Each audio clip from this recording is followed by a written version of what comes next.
Пари-матч.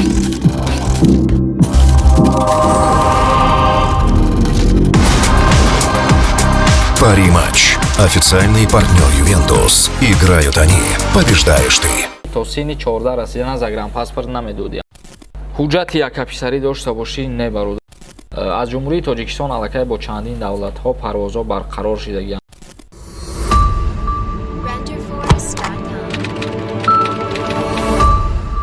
ассалому алайкум ба ҳама тамошобинони барномаҳои Сорбон Сафаров. Умедвор ҳастем ки тансиҳат ва хонаобод мебошед.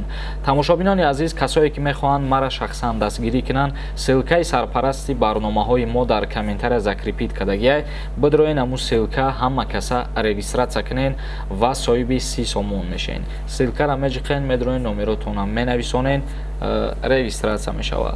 Ва мо имрӯз пеш аз барномаи асосӣ қурби асъори имрӯзара баҳри шумо пешниҳод мекунем. мутобиқи маълумоти Бонки Миллии Ҷумҳурии Тоҷикистон барои имрӯз 1000 рубли русӣ баробар мебошад ба 158 сомону 50 дирҳам ва 100 евро бошад баробар мебошад ба 1311 сомонӣ.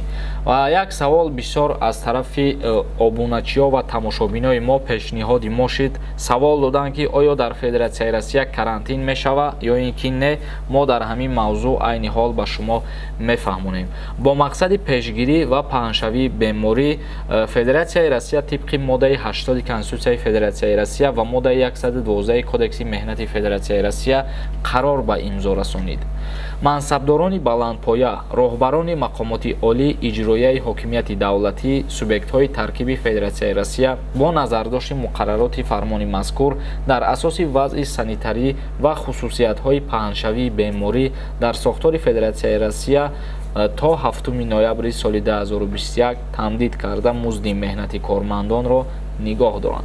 яъне ки то рӯзи ҳафтума албатта ҳама корхонаҳо баста карда мешаванд ва бо сабаби паҳншавии беморӣ, бо сабаби пешгирӣ аз беморӣ мумкин аст ки корҳои санитарӣ гузаронида шавад. корҳои санитарӣ гуфта ҳамин чизҳоро дар назар доранд ки мақсад тозагиҳоро риоя мекунанд, аз тарафи кормандони махсус корхонаҳоро тоза нигоҳ мекунанд ва ҳамун ҷойҳое ки сохтмонӣ, ҷойҳое ки бисёрҳо одамҳо гашту гузор мекунанд, ана ҳамун ҷоро тоза мекунанд. бародарони азиз, ҳамаш бо сабаби ҳамие ки беморӣ аз идам зиёдтар паҳн нашавад ва ногуфта намонад.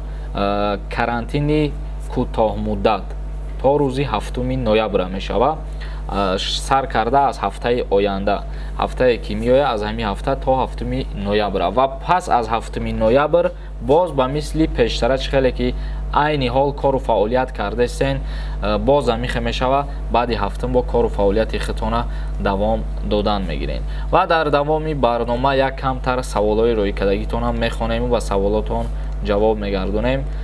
касое ки ба саволош агар ҷавоб нагирифт ё касое ки саволҳои такрори зиёд роӣ кардагиянд, мутаассифона наметонем ки ҳар барномада ӯ саволҳоро бихонем. ва як чизи дигарам ба ҳамаи шумо хотиррасон мекунам, чихеле ки медонед ма конкурс гузаронидаистам. барои дар конкурси ма иштирок кардан рақамҳое ки дар рӯи экран ҳаст, рақамҳои ватсапай, бидроен дар инҷа бинависонен, коди картара роитон мекунем, 300 рубл мепартоен, яъне 45 сомон мепартоен, иштирокчии конкурси мо мешавед. аз шумо ма боварӣ дорам ва интизор мешавам шуморо. салом нависондай. салом алейкум акай Сорбон. дар Россия амнистия шидагиай? бале бародари азиз, Федератсияи Россия шаҳрвандои Узбекистон ва шаҳрвандои Ҷумҳурии Тоҷикистона авф кард. дар Ҷумҳурии Узбекистон зиёда аз 150 000 нафар шаҳрвандоша авф кард ва аз Ҷумҳурии Тоҷикистон зиёда аз 100 000 нафар шаҳрвандора. ано гуфта намона шахсиятҳое ки бо тариқи ҳалномаи суд депорт шидагиянд, и авф барои ӯво дахл надорад. Ҳалимов нависонда: акай Сорбон, ҳатман ҷавоб диҳед. қонуни нав омадааст дар Тоҷикистон ки то синни 14 расидан загранпаспорт намедодианд. бародари азиз, и гап дурӯға ягон асос надорад. Мудассир нависонда: акаҷон, роҳҳои оҳан кай ҳуй мешава, ягон хабар нест. пешакӣ раҳмат ака. мутаассифона дар бораи кушодашавии роҳи оҳан ягон ахборот нестай. ҳувайдо нависонда: ака 10 бора савол метем, ҷавоб надодӣ. барое ки саволат мумкин такрорӣ будагиай ё мумкин видеора то охирша тамошо кардагӣ нестӣ. ду сабаб дорад ҷавоб надодани мо. я сабабш ҳамин ки видеоро бисёри то охира тамошо намекунед. Муҳаммад Содиқ нависонда: салом алейкум ака, ҳамин парвозҳои душанбе ҳуи нашида, парвозҳои душанбе ба киҷора дар назар дорӣ? аз ҷумҳурии Тоҷикистон аллакай бо чандин давлатҳо парвозҳо барқарор шудагиянд. Мисол мегирем ба Федератсияи Россия, ба Турсия, ба Дубай, ба Узбекистон, ба Қазоқистон. фикр мекунам парвозҳо бе ягон мушкилӣ идома дода истанд рейсҳои хучона. Фёдор нависонда: салом брат, хизмати ҳарбӣ аз 18 сола то чанд солара мебаранд? Ҳамин савола бисёриҳо метиҳанд, мегӯянд 27 сола бошӣ хизмат мебаранд ё ин ки не. бародари азиз, аз 18 сола синни даъват ба хизмати ҳарбӣ аллакай шурӯъ мешавад то синни 27 солагира. бисёри нафар мегӯянд ман 27 солаам. 27 сола ки бошед хизматтон мебаранд, даъваттон мекунанд. 28 сола кишидӣ, баъд ай даъват ба хизмат озод мешавед. Самир нависонда: акай Сорбон, мо дар ғарибием, чӣ кунем конкурси шуморо? рақамҳои WhatsApp ҳаст бародар рӯи экранда, дар ин ҳамин рақамҳои WhatsApp бинависон, коди картад роӣ мекунанд, 300 рубл мепартоӣ ва иштирокчӣ мешавед. Муҳаммад нависонда: брат Сорбон, мегӯянд раҳо қулф мешавад, ростай? Барои қулфшавии раҳо ягон гап нест, яъне рейсҳо ё ки роҳҳо ҳичи гап шудагӣ нест. Каримҷон нависонда: салом додарҷон, сози хубӣ додар, илтимос ҳамин саволи мада ҷавоб теҳ. Ма зан ҳастам, додари ма Москвада кор мекунад, дар ҳамин хонакӣ мойкада кор мекунад. мо не ота дорем, не оча. додари ма зан дорад, 4 кӯдаки дубораи занша ба телефони хати мардако гапзаниша мехапад. агар ҷудо шавад, мақсади гап ки саволта дуруст бинависа пааввал, ҳамира дар назар дорӣ ки келини шумо бо дигар кас гап задаӣ ва 4 кӯдак дорад додаритаи ҳамун занак. агар ки ҷудо бишаванд, кӯдакҳоро кадомиш мегиранд, ҳамира дар назар дошта бошӣ. агар кӯдакҳо бо тариқи ҳаллномаи суд бо ҳамроҳи модарашон гузаронида мешаванд, яъне ки дар ду асос метавонад кӯдак бо ҳамроҳи падари худаш монад. як асосш ҳамие ки зан агар худаш ариза бинависонад ва розигиша бита ки ман розиам дар ҳақиқат фарзандои ман дар тарбияи падаршон бошанд. ва роҳи дигариш ҳамие ки агар ҳамун модари кӯдакҳо вафот кунад. ҳикмат Сафаров нависонда: салом акай Сорбон, нашрот амнистия ягон хабар ҳаст? пешакӣ раҳмат. амнистия дар ҷумҳурии Тоҷикистон ам бахшида ба 30-умин солгарди истиқлолият маҳбусора президент авф кард ва аз ҷониби ҳукумати Федератсияи Россиярам шаҳрвандои тоҷике ки запрет доштанд ҳамора авф карданд. Салмон Наимов нависонда: яка ростай мегӯям баъди 10 раҳо баста мешавад? рост нест, ҳозир ягон қарор биромадагӣ нест. агар ягон хабар шид, мо ҳатман ба шумо видео мекунем, мефаҳмонем. Рома нависонда: ё дар интернет ҳамаш дурӯғанд, ҳамаш дурӯғ боша, барои чӣ медрои тамошо мекунем бародар? надро тамошо накун, бира ахбор тамошо ки телевизорда. Лев нависонда: салом алейкум ака, ман як писарам, падарам мурдагия, ман сардори оилаи мара аблава меқапа ё не? пешакӣ раҳмат. ҳуҷҷати якаписарӣ дошта бошӣ? не бародар, даъват намекунам. вр нависонда: меган хизмат сумакӣ шидай?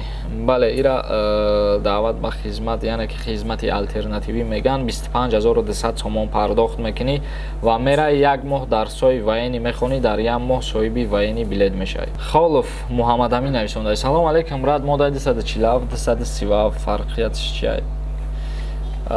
ин моддаҳо бародар фарқиятш аз замин то осмон аст, яъне ки моддаи 247 қалобиай. мисол ягон каса фиреб мекунӣ ё сӯистифодаи бовариш мекунӣ, сум мегирӣ, суми ҳамро барнамегардонӣ, ҳамин моддаи 247 мешавад ва моддаи 247 иборат аз 4 қисм мебошад. моддаи 237 боша агар аз 3 қисм иборат ай. и дар бораи ие ки мисол тартиботи ҷамъиятиро вайрон мекунӣ, ин қисми якумаш дай. ва қисми дуюм, қисми сеюмаш ҳамие ки ҳолатҳои ҷангӣ мешавад, ягон предмети ба монанди силоҳ истифода мекунӣ. мисол мегирем, агар корчазанӣ дар ин моддаи 237 дохил мешавад. фарқиятшон иш ҷангай ва иш қалобӣ. ҷаборов нависонда: салом алейкум брат, ман оилам ҷудо шудаистам, молу мулка чӣ хел тақсим мекунем? як мефаҳмонди ай назари қонун, ай назари кодекс, бо худуд мефаҳмӣ. дар ҳолате ки шумо ё ки ягон каси дигар аз оилаш ҷудо мешавад ва молу мулка мехоҳанд ки тақсим кунанд, яъне дар ҳолати бастани акди никоҳ як ҳуҷҷате аст ки бо номи аҳдномаи никоҳ мегӯянд. Аҳдномаи никоҳ ҳуҷҷате мебошад ки дар рафти зиндагӣ ҳар моликияте ки шумо ба даст меорен пас аз ҷудо шудан ҳамун моликият баробар тақсим мешавад. Ва боз моликияти муштараки зану шавҳарӣ мегӯянд. Моликияти муштараки зану шавҳарӣ ҳамин мебошад ки мисол дар рафти зиндагӣ ба шавҳар падараш хона туҳфа мекунад ё ки ба зан падар модараш хона туҳфа мекунанд ё ки ягон чиза мерос метиҳанша ва ҳамин моликияти муштарак ҳисоб мехӯрад ва моликияти муштарак баъди ҷудо шудан тақсимот карда намешавад. Чизе ки туҳфа шудагиай ва чизе ки мерос омадагиай вай тақсим намешавад. ғайр аз ин дар рафти зиндагӣ шумо ҳар чизе ки ба даст овардагиен ӯ чиз баробар тақсим карда мешавад. ҳасанзода нависонда: ассалому алайкум, акай Сорбон мегӯянд кадоме хоҳиши хизмати ҳарбӣ кардан надорад, 25200 сомонӣ месупора. роста ҳамихе қарор биромадагиай баъд билети ҳарбӣ солим метан? Бале бародари азиз, билети ҳарбӣ солимат метан. мо чӣ хеле ки гуфтем дар сои военӣ меравӣ мехонӣ, ин хизмати алтернативӣ ба ҳисоб меравад. 25200 сомон пардохт мекунӣ, албатта ки соҳиби билети ҳарбӣ год намешавад. Чӣ хеле ки 2 сол хизмат мекунӣ, военӣ билет мегирӣ, ҳамун ҳуҷҷата дастрас мекунӣ. Бародарони азиз, видеоро ҷамъбаст мекунем ба ҳамин. Агар ягон саволи иловагӣ бошад дар комментария саволотона бинависонед. То барномаҳои дигар, худованд ҳамаи мо ва шуморо нигаҳбон бошад.